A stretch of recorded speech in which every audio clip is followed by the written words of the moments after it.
Hi everyone, my name is Angie Rieves and I'm the chair of the Club Red Associate Board and at Gilda's Club and also have a seat on the board of directors. How I first became involved in Gilda's Club was actually when I lived in Milwaukee. A good friend of mine passed away from a very rare form of cancer when she was only 25.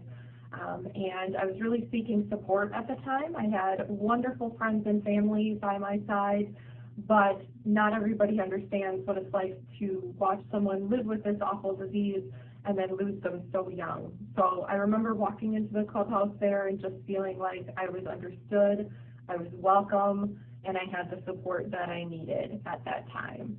So I was involved with Gilda's Club for a little while before I moved out of state.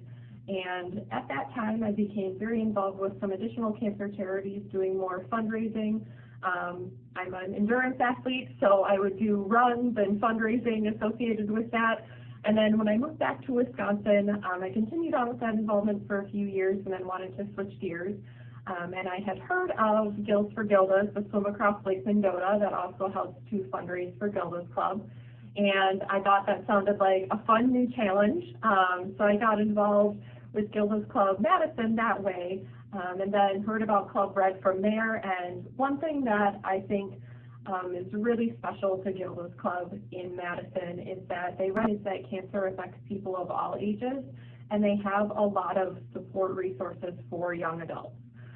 So often that age group is kind of forgotten about because, common thought is that cancer only affects the very young and very old.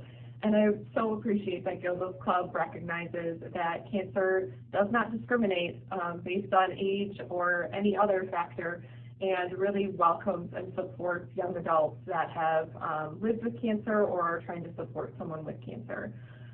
So I just continued my involvement from there. I chose to be a monthly donor through the Red Door Society. Really, when I was at a point where I wanted to give back more, and I also wanted to ensure Gilda's Club stuck around through the flood, through the pandemic. It's such an important community resource, and it's faced so many challenges of its own. So I do my donations monthly, mostly just for personal budget, so that I know that that's money that goes to Gilda's Club each month. And I am very grateful that I have the means to support such a great resource in our community.